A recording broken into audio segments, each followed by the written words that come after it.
Agnisakshi serial ಬಹಳಷ್ಟು ಕನ್ನಡದ ಜನಪ್ರಿಯ ಸೀರಿಯಲ್ ಅಂದ್ರೆ ತಪ್ಪಾಗೋಲ್ಲ.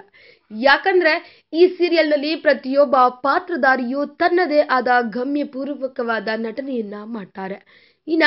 ಈ ಧಾರಾವಾಹಿಯಲ್ಲಿ ನೀವೆಲ್ಲ ನೋಡಿರುವ ಒಬ್ಬ ಅತ್ಯಂತ ಅದ್ಭುತ ಪ್ರತಿಭೆ ಅಂದ್ರೆ ಮಾಯಾ ಎಂಬ ಪಾತ್ರಧಾರಿ. ಹೌದು, ಅಮ್ಮನ ಬಯಕೆಯನ್ನ ಪರಿಪೂರ್ಣ ಮಾಡುವ ಹಂಬಲ. ಏನೇ ಆದ್ರೂ ಸರಿ ಅಮ್ಮನ ಬಯಕೆಯನ್ನ ತೀರಿಸಿಯೇ ಸಿದ್ಧ ಎಂದು ದೃಢ ನಿರ್ಧಾರ ಮಾಡಿ ವಿದ್ಯಾಭ್ಯಾಸಕ್ಕೆ ಗುಡ್ ಬೈ ಹೇಳಿ ನಟನಾ ಕ್ಷೇತ್ರಕ್ಕೆ ಕಾಲಿಟ್ಟ ಈ ಚೆಲುವೆಯ ಹೆಸರು ಇಶಿತಾ ವರ್ಷ. ಸುಜಾತ ಮತ್ತು ಸೋಮಶೇಖರ್ ದಂಪತಿ ಪುತ್ರಿ ಇಶಿತಾ ಹುಟ್ಟಿದ್ದು ಮಹಾನಗರಿ ಬೆಂಗಳೂರಿನಲ್ಲಿ. ಎಲ್ಲವೂ ತಾನು ಅಂದುಕೊಂಡಂತೆ ಸುಸೂತ್ರವಾಗಿ ಆಗಿದ್ದರೆ ಆಕೆ ಇಂದು IAS ಅಧಿಕಾರಿ ಆಗುತ್ತಿದ್ರೇನೋ. ಆದರೆ ಸದ್ಯಕ್ಕೆ ಈಗ ಅವರು ಉತ್ತಮ ಕಲಾವಿದೆಯಾಗಿ ಚಿರಪರಿಚಿತರು.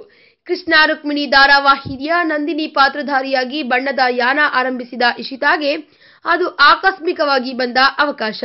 ಇಶಿತಾ ಅವರ ಅಮ್ಮ ಕೂಡ ಕಲಾವಿದರು.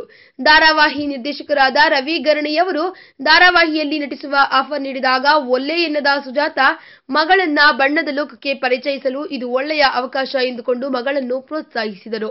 ಕೃಷ್ಣ ರುಕ್ಮಿಣಿ ಸೀರಿಯಲ್ನಿಂದ ಆರಂಭವಾದ ಇವರ ಪ್ರಯಾಣ ಇದೀಗ ಅಗ್ನಿಸಾಕ್ಷಿ ಸೀರಿಯಲ್ನಲ್ಲಿ ಮಾಯಾ ಎಂಬ ಪಾತ್ರವನ್ನ ಅಲಂಕಾರ ಮಾಡ್ತಿದೆ. ಇದೀಗ ಮಾಯಾ ಅವರ ಒಂದು ದಿನದ ಸಂಪಾದನೆ ಎಷ್ಟಪ್ಪ ಅಂತ ಕೇಳಿದ್ರೆ ಖಂಡಿತ ನೀವು ಶಾಕ್ ಆಗ್ತೀರಾ. ಹೌದು, ಮಾಯಾ ಅವರ ಒಂದು ದಿನದ ಎಪಿಸೋಡ್ನ ಸಂಭಾವನೆ ಬರೋಬ್ಬರಿ 10,000 ರೂಪಾಯಿ.